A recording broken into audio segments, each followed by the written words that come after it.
Hello, welcome. Thank you for joining us on this edition of News 2. I'm April Knight, in for Sandra Gumansing. The Senate hearing on Havenza began today at 4 p.m. in the Fritz Louis Conference Room on St. Croix. Lawmakers decided Thursday to hold a special meeting on St. Croix before making a decision on the operating agreement between ArcLight, the winning bidder on the Havenza refinery, and the Virgin Islands government. This in spite of the special session called by Governor Kenneth Mapp to expedite the review and approval process. Governor Mapp's negotiating team have urged senators last week to act quickly on the ArcLight deal or it will fall apart by the end of the month. Lawmakers, however, emphasize that no decision will be made until the people most affected by the deal put in their 2 cents. We'll have more for you on the St. Croix hearing on Monday. Meanwhile, Juan Louis Hospital is getting new generators thanks to a $312,000 grant from the Federal Emergency Management Agency, or FEMA.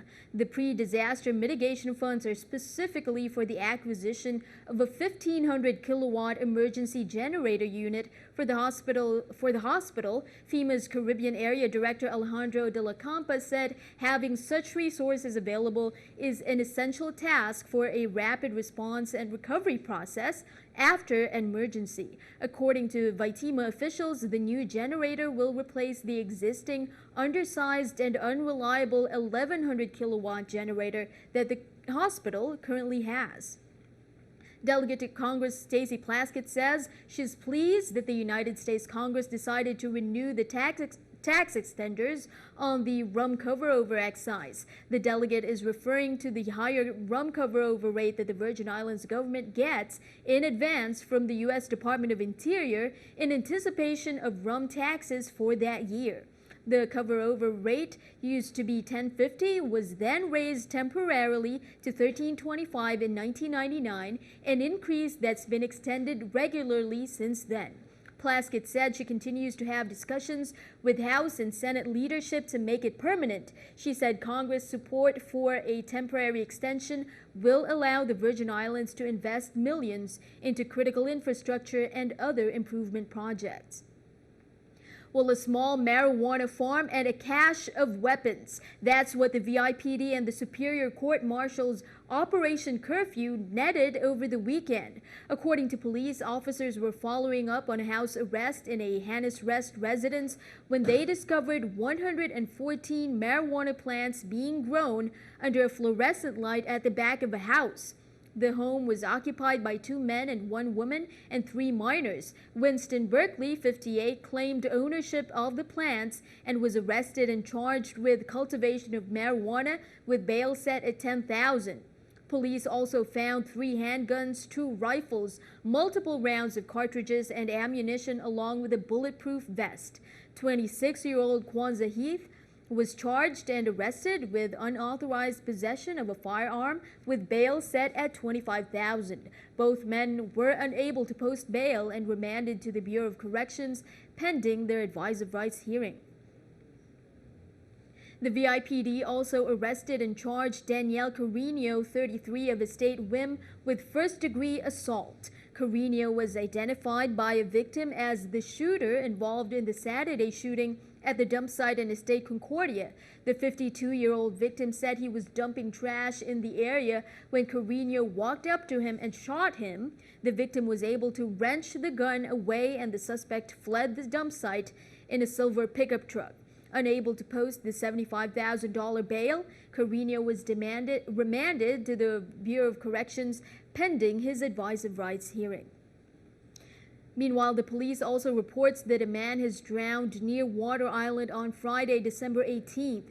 Responding officers found the unresponsive body of a Caucasian male at the Coast Guard dock. After getting reports, the individual was listed as dead on arrival. He was later identified as 65-year-old Warren Thomas Murphy, and he's reported to have died from a diving accident.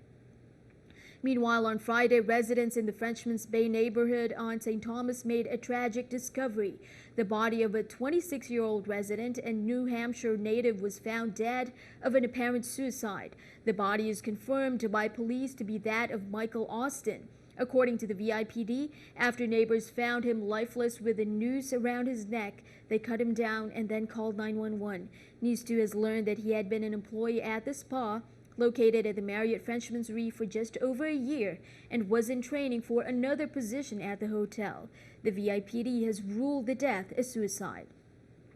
Well, last night, December 20th, the 63rd Miss St. Croix pageant was held at the Island Center for the Performing Arts. Kiosha Quinn, Khalifa Antoine, and Isabella Sylvester all vied for the title of Crucian Christmas Carnival Queen for 2015-2016.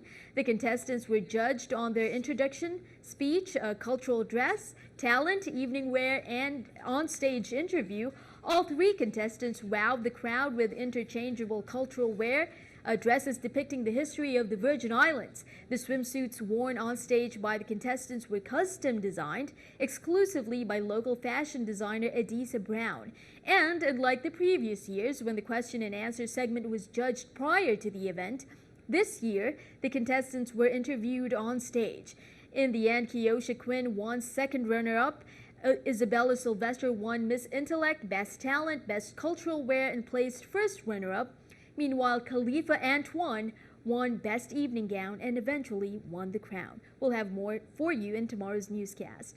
Well, the shops participating in Miracle on Main Street were not the only attraction happening downtown. Some people on the island may tell you their favorite part of the festival lights up the night sky like nothing else. 18 captains decorated their boats in a sea of color for the lighted boat parade on the waterfront. Branson Dillon reports. There was electricity in the air all along the waterfront near downtown Charlotte Friday as the St. Thomas community celebrated the holiday season by lighting up the night sky with color and goodwill. Our membership spans St. Thomas and St. John, and this is an event geared towards downtown. This year it's our largest number. I think we're at 18 boats right now. May have gone up. It's huge. And really spectacular in the harbor. Last year's winner, Dr. Alex Randall, waves to the crowd as he and his family look to defend their title. The Randall family's Bluetooth holiday hats almost did the trick. However, this year, Poncho Man, captained by Mark Knopf, took home first place. Third place went to Castaway Girl 3, captained by Ryan Wells. Reporting for TV2, I'm Branson Dillon. Turning our attention stateside, Star Wars mania is taking over. Brand names are feeling the force in just about every part of the consumer marketplace. And whether or not you're a fan of the series, you'd be hard-pressed to avoid all the merchandising tie-ins surrounding the new movie. Annie Stewart reports.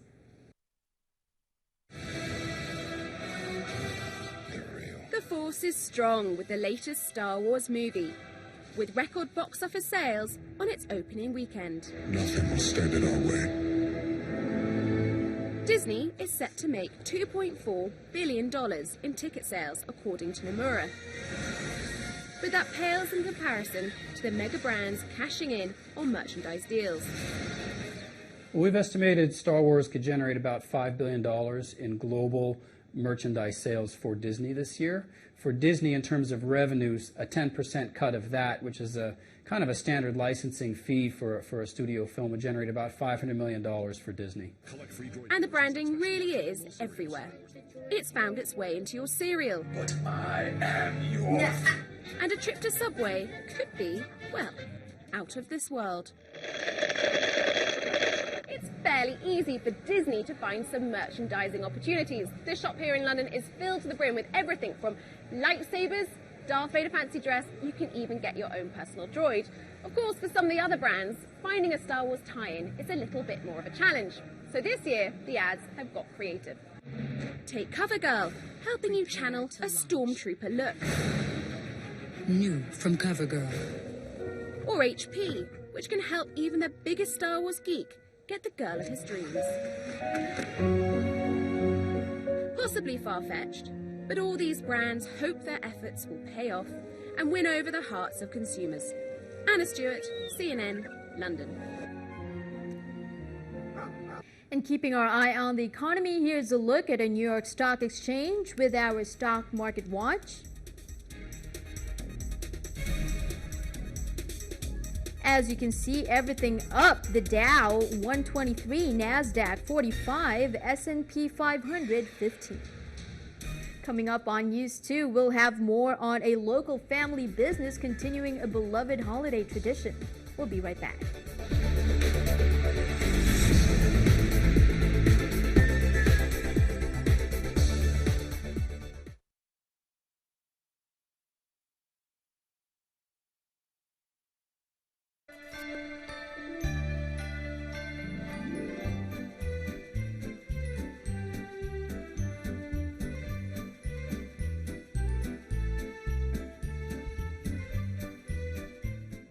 Welcome back. Since the 1900s, Armstrong ice cream has been a staple in the St. Croix community.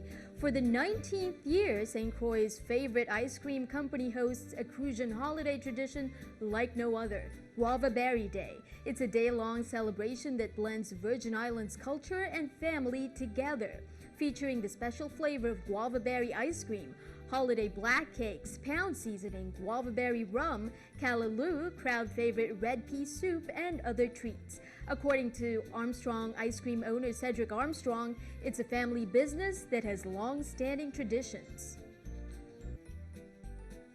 Really what this is just my desire to have a specialty flavor to go with the season, and here in St. Croix, what better way to celebrate the Christmas holidays than something that's guava berry. And so we put in a lot of work in doing our guava berry ice cream, and it's really the entire day is a celebration where we have all the treats related to a Crucian Christmas, and this is the end result of that.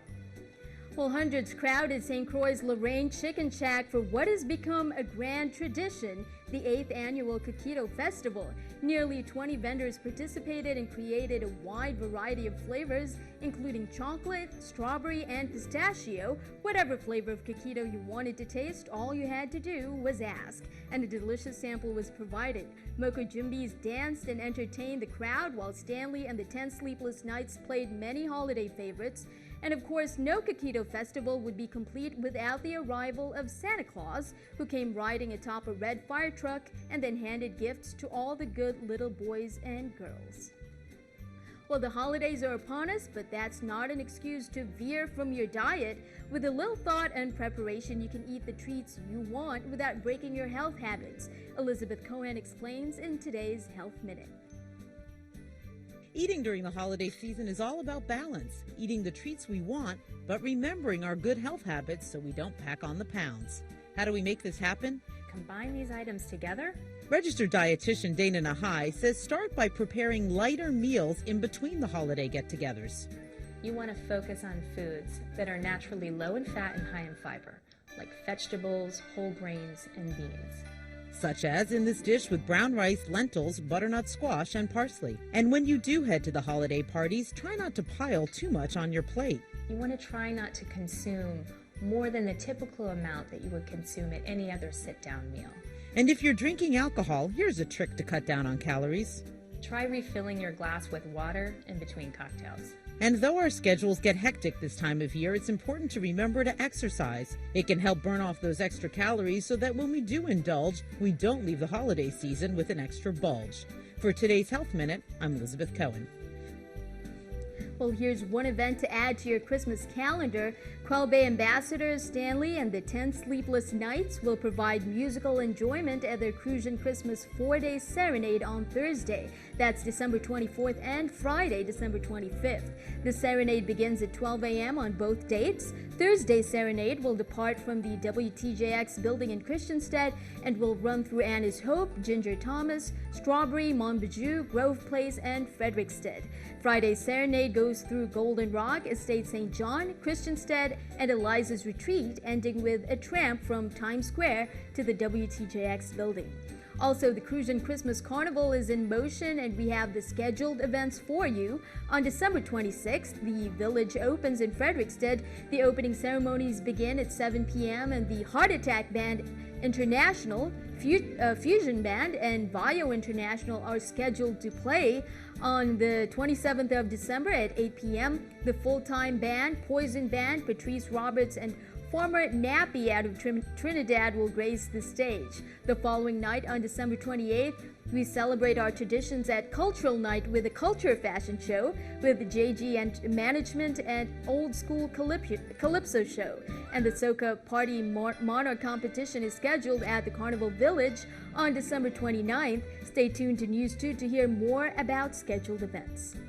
Well, stay tuned. Your AccuWeather forecast is coming up next.